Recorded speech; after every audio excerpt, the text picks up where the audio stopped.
Assalamualaikum warahmatullahi wabarakatuh. Selamat pagi dan salam sejahtera bagi kita semua. Om Swastiastu, Nama Budaya, Salam Kebajikan. Rahayu.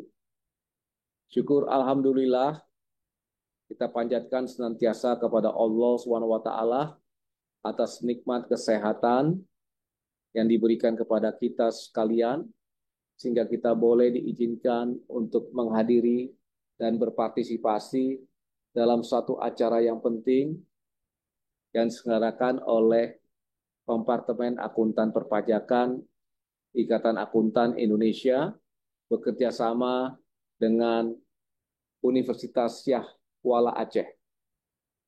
Dalam kesempatan ini, izinkan saya menyapa yang terhormat Bapak Profesor Faisal selaku Dekan Fakultas Ekonomi dan Bisnis Universitas Syah Kuala. Yang saya hormati Bapak Dr. Fazlis Syam selaku Ketua Ikatan Akuntan Indonesia Wilayah Aceh. Yang saya hormati Bapak Safrianto selaku Pengurus Kompartemen Akuntan Perpajakan Ikatan Akuntan Indonesia yang kali ini akan bertindak sebagai narasumber. Yang saya hormati Ibu Evi Mutia selaku dosen Fakultas Ekonomi dan Bisnis Universitas Syah Kuala yang kali ini bertindak sebagai moderator. Yang saya hormati Manajemen Eksekutif Ikatan Akuntan Indonesia, yang saya hormati teman-teman dari pimpinan pusat Kompartemen Akuntan Perpajakan Ikatan Akuntan Indonesia, yang saya hormati dan yang saya banggakan Bapak Ibu dosen, mahasiswa, hadirin peserta acara KAPJ Text to Campus pada hari yang berbahagia ini. Adapun acara KAPJ Text Goes to Campus kali ini bekerja sama dengan Universitas Syah Kuala Aceh mengambil tema kupas tuntas tarif efektif rata-rata perhitungan PPh pasal 21 terbaru, yaitu berdasarkan peraturan pemerintah nomor 58 tahun 2023 dan aturan pelaksanaannya peraturan Menteri Keuangan nomor 168 tahun 2023. Bapak Ibu hadirin yang saya hormati, sebagaimana kita ketahui bahwa pemerintah belum lama ini telah mengeluarkan tarif efektif rata-rata di dalam penghitungan PPh pasal 21. Dasar hukum dari penerapan tarif efektif rata-rata atau TER dalam penghitungan PPh pasal 21. Pertama adalah pasal 21 ayat 8 Undang-Undang Pajak Penghasilan. Kemudian aturan pelaksanaannya adalah Peraturan Pemerintah nomor 58 tahun 2023. Selanjutnya, peraturan teknisnya adalah Peraturan Menteri Keuangan nomor 168 tahun 2023. Baik, kita lanjutkan ke slide berikutnya. Maksud dan tujuan penerapan tarif efektif rata-rata. Pertama, memberikan kemudahan bagi wajib pajak pemotong pajak atau withholding agent dalam melakukan penghitungan atas pemotongan PPh pasal 21 sehingga dapat menekan kemungkinan salah hitung saat melaksanakan kewajiban perpajakan. Jadi penekanan di sini adalah kemudahan dan kepastian dalam penghitungan PPh pasal 21. Karena kita tahu TER ini memberikan kemudahan di dalam menghitungnya. Yang kedua, memudahkan penerima penghasilan sebagai pihak yang dipotong untuk melakukan pengecekan kebenaran pemotongan PPh atas penghasilannya sehingga dapat tercipta mekanisme check and balance. Jadi kemudahan ini juga dinikmati oleh penerima penghasilan yang penghasilannya dipotong PPh pasal 21. Yang terakhir adalah memudahkan pembangunan sistem administrasi perpajakan yang mampu melakukan validasi atas perhitungan wajib pajak. Jadi penekanan dari tarif efektif rata-rata ini adalah untuk memberikan kemudahan. Kemudahan di dalam menghitung ya pemotongan PPh pasal 21 yang dilakukan setiap masa, terutama di masa Januari hingga masa November. Baik, kita lanjutkan ke slide berikutnya. Di slide berikutnya, kita akan membahas masalah tarif pemotongan PPh pasal 21. Ya, dengan adanya TER ini, maka tarif dalam perhitungan PPh pasal 21 ada beberapa. Pertama adalah tarif umum yang diatur di dalam pasal 17 ayat 1 huruf A, Undang-Undang Pajak Penghasilan. Ya. Yang kedua adalah tarif efektif rata-rata bulanan. Ya, ada 3 kategori.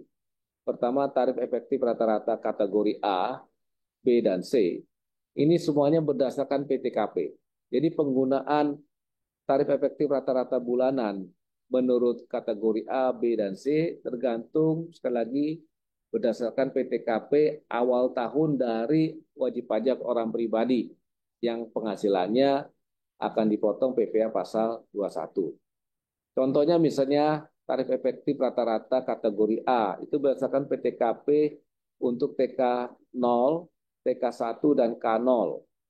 Sedangkan tarif efektif rata-rata kategori B ini untuk PTKP TK2, K1, TK3, dan K2. Dan yang terakhir adalah tarif efektif rata-rata kategori C hanya untuk PTKP K3. Jadi PTKP ini ditentukan di awal tahun pajak untuk menentukan status PTKP seorang wajib pajak orang pribadi. Yang berikutnya, yang ketiga adalah tarif efektif rata-rata harian. Ya, ini untuk mereka yang menerima upah harian. Baik, selanjutnya kita ke slide berikutnya. Kita akan membahas mengenai tarif umum PPh pasal 17 ayat 1 huruf A. Tarif umumnya terbagi atas 5 lapisan penghasilan kena pajak, dimulai dari lapisan penghasilan kena pajak sampai dengan 60 juta, tarifnya 5%. Ya. Kemudian di atas 60 juta sampai dengan 250 juta, tarif pajaknya 15%. Di atas 250 juta sampai dengan 500 juta, tarifnya adalah 25%. Di atas 500 juta sampai dengan 5 miliar, tarifnya adalah 30%. Dan yang terakhir, di atas 5 miliar, maka tarif PPh pasal 21-nya adalah 35%. Jadi ini adalah tarif umum pasal 17 ayat 1 huruf A, ya. Kita lanjutkan ke slide berikutnya. Tarif berikutnya adalah tarif efektif rata-rata bulanan. Tadi ada kategori A, B, dan C berdasarkan status awal tahun PTKP dari wajib pajak orang pribadi. Contohnya tarif efektif rata-rata bulanan ya kategori A. Di sini ada 44 lapisan penghasilan bruto. Ya, ada 44. Ya, mulai dari 0% sampai dengan 34%. Ya, dan besaran dari lapisan penghasilan brutonya itu berjenjang. Ya. Dan sekali lagi penggunaan tarif efektif rata-rata bulanan maupun harian ini sifatnya khususnya bulanan adalah untuk masa Januari sampai dengan November. Ya, oke, kita lanjutkan ke kategori B. Kategori B tarif efektif rata-rata bulanan kategori B ini ada 40 lapisan penghasilan bruto. Ya tentunya dengan 40 tarif PP pasal 21 yang berbeda. Mulai dari 0% sampai dengan 34%. Ya. Nah, ini adalah untuk pemotongan PPh masa Januari sampai dengan November. Nanti untuk di bulan Desember tentunya akan dihitung kembali dengan menggunakan tarif umum PPh pasal 17 ya huruf 1A ya. Oke, kita lanjutkan ke kategori C. Kategori C terdiri dari 41 lapisan penghasilan bruto Berarti ada 41 tarif pajak yang berbeda, mulai dari 0% sampai 34%. Ya, ini sekali lagi saya katakan bahwa pemotongan PP pasal 21 sifatnya sebagai pembayaran pajak di muka yang nantinya akan pajak-pajak yang sudah dibayar sebelumnya itu akan dikreditkan terhadap PP yang terutang di akhir tahun, yaitu di masa Desember. Kita lanjutkan.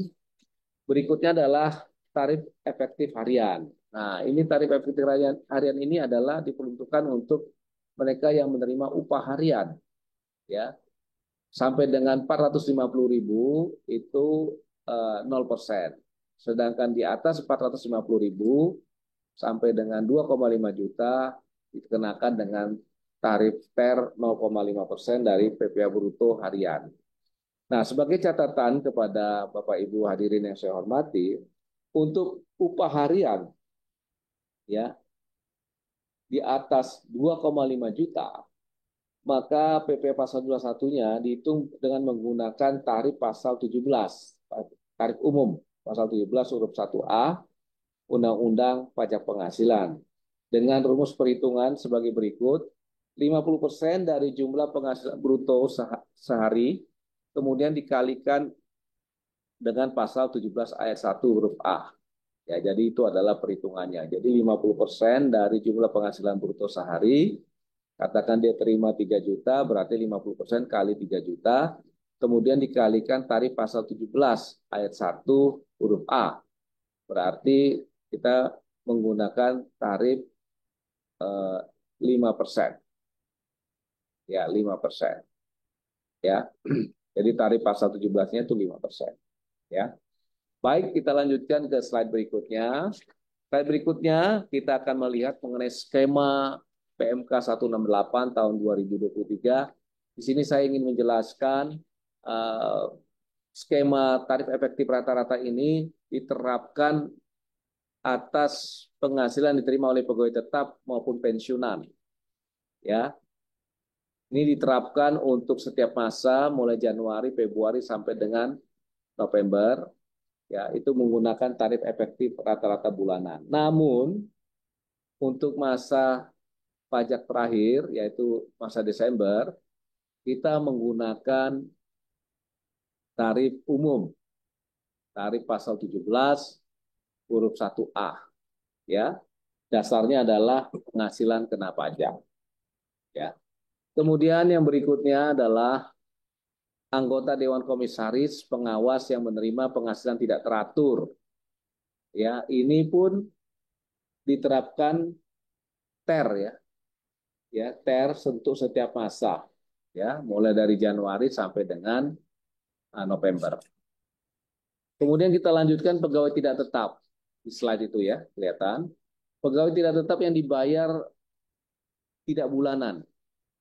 Ya, sampai dengan 22.500.000 dia akan menggunakan tarif efektif rata-rata.